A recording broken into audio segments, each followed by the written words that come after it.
লজ্জিত সাংস্কৃতিক নগৰী যোৰহাট। সাংস্কৃতিক নগৰীত লজ্জাজনক দৃশ্য।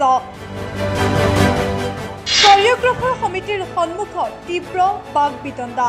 সাংস্কৃতিক নগৰী যোৰহাটত এক লজ্জাজনক দৃশ্যই সকলোকে হতচকিত কৰিছে।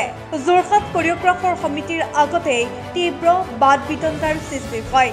সাংস্কৃতিক নগৰী বুলি খ্যাত এই চহৰখনত জিলা কোৰিঅগ্ৰাফাৰ এছ'চিয়েশ্যনৰ সমিতিখনৰ আগতেই দেখা গৈছিল বহু বাক বিতণ্ডাৰ।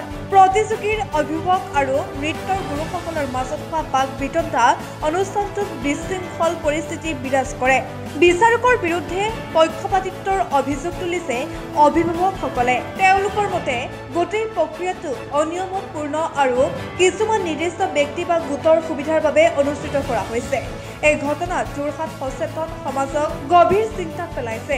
সাংস্কৃতিক গৰিমা আৰু নৈতিকতা বজাই ৰখা উচিত সাংস্কৃতিক নগৰী যোৰহাটে। সেইখিনিতে এনে বিশৃংখলাৰ দৃষ্টিকোণৰ প্ৰভাৱ পেলাইছে, যাক লৈ এতিয়া সচেতন মহল চিন্তিত হৈ পৰিছে। সাধাৰণ ৰাইজে আহ্বান জনাইছে যে সঠিক তদন্ত, জবাবদিহিতা আৰু সাংস্কৃতিক কেন্দ্ৰিক অনুষ্ঠানৰ স্বচ্ছতা নিশ্চিত কৰাৰ বাবে পদক্ষেপ গ্ৰহণ কৰিব লাগে। কাৰণ আমি গুৱাহাটী কোৰিঅগ্ৰাফাৰ এণ্ড ডান্সাৰ এছ'চিয়েশ্যনৰ আমি 3-4জনকৈ মানুহ আহিছোঁ, সভাপতি, উপসভাপতি, সাংস্কৃতিক সম্পাদিকা আৰু মই এজন সম্পাদক হিচাপে। কিন্তু মানে বস্তুটো অকণমান বেয়াৰ ফালে ঢাল খাই গৈছে। কাৰণ আমি বিচাৰিছোঁ যে সুচাৰুৰূপে আমি বস্তুখিনি খুব নিয়ম অনুসৰি আমাৰ যিখিনি কথা থাকে আমি ধুনীয়াকৈ কৈ পেলাই, কিন্তু তেওঁলোকে ইটো মানে আৰ্গুমেণ্টছ কৰি আছে, ইজনে ইজনৰ ওপৰত আৰ্গুমেণ্টছ।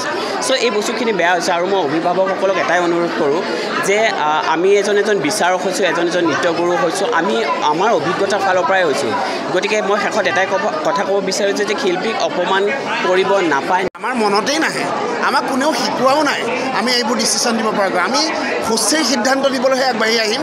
গতিকে আমি আপোনালোকে আশীৰ্বাদ কৰিব, আপোনালোকৰ সহযোগিতা লাগে যেন আমি এখন সত্ৰীয়াদি সমিতি গঠন কৰি এইবোৰ আঁসোৱাহ যেন আমি আঁতৰ কৰিব পাৰোঁ। ধন্যবাদ। ফেচবুক লাইভত আহি কৈছে যে চন্দ্ৰকলা এনেকুৱা, চন্দ্ৰকলা তেনেকুৱা। সেই চন্দ্ৰকলাৰ কথা কৈছিলে, পংকজ বৰাৰ কথা কৈছিলে যে তেওঁলোকে পংকজ বৰাই নাচিব নাজানে বুলি কমিটিখনত কৈ থৈ আহিছে। যোৰহাটৰ পৰা হেমন্ত বৰা ৰিপৰ্ট, সাম্প্ৰতিক বাৰ্তা।